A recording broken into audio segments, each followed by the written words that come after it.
Hi guys. तो आज हम पढ़ने वाले हैं why small intestine is considered as a site of complete digestion. तो स्मॉल इंटेस्टाइन एक बहुत ही ज़्यादा क्रूशियल कंपोनेंट होता है of the digestive system. Why? Because ये एक ऐसा पार्ट है जिसके अंदर हर कंपोनेंट ऑफ फूड का डाइजेशन होता है। फर्स्टली लेट्स अंडरस्टैंड कि स्मॉल इंटेस्टाइन में कौन कौन से जूसेस अवेलेबल होते हैं। तो स्मॉल इंटेस्टाइन रिसीव करता है bile juice from the liver, receive करता है pancreatic juice from the pancreas and also receives the intestinal juice from itself which is called succus entericus। तो जो बाइल जूस होता है उसका मेजरली काम होता है स्मॉल इंटेस्टाइन के अंदर एक एल्कलाइन मीडियम मेंटेन करना so that enzymes can get activated.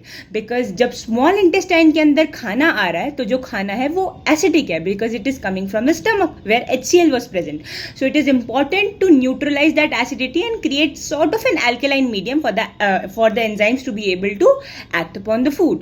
Other than that, जो बाइल जूस होता है that acts on the fats and does emulsification of fats।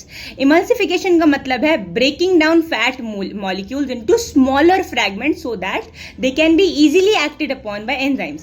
मतलब बड़े बड़े फैट ग्लोब्यूल्स को छोटे छोटे फैट्स में तोड़ देना so that enzymes उस पर अच्छे से एक्ट कर सके by increasing the surface area of the fat molecules, right? उसके अलावा अगर हम बात करें पैनक्रियाटिक जूस की तो उसमें होते हैं 3 crucial enzymes called trypsin, amylase and lipase. तो ट्रिप्सिन का काम होता है प्रोटीन डाइजेशन करना, अमाइलेज का काम होता है कार्बोहाइड्रेट डाइजेशन करना और लाइपेज का काम होता है इमल्सिफाइड फैट्स को डाइजेस्ट करना। तो lipase can not act on the larger fat globules, इसीलिए बाइल जूस काम करता है इमल्सिफाई करने का। और उसके बाद अगर हम बात करते हैं सकस एंटेरिकस जो कि इंटेस्टाइनल जूस है, उसके अंदर भी अपने खुद के कुछ कंपोनेंट्स या फिर एंजाइम्स होते हैं जिनको हम बोलते हैं लैक्टेज, माल्टेज, जो कि लैक्टेज एक्ट करता है मिल्क के ऊपर एंड माल्टेज एक्ट करता है माल्टोज के ऊपर और सिंपलर शुगर्स में कन्वर्ट कर देता है। लैक्टेज जो है माल्टेज जो है माल्टोज को ग्लूकोज में कन्वर्ट करता है। तो बाय द एंड हमारे पास स्मॉल इंटेस्टाइन के अंदर बचता है fats convert into fatty acids and glycerol. उसके अलावा proteins convert into amino acids and peptides और उसके बाद अगर हम बात करते हैं कार्बोहाइड्रेट्स तो वो कन्वर्ट हो जाते हैं ग्लूकोज के अंदर।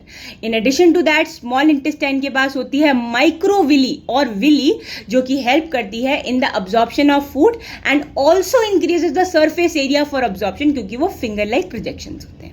That is why small intestine is considered as the site of complete digestion.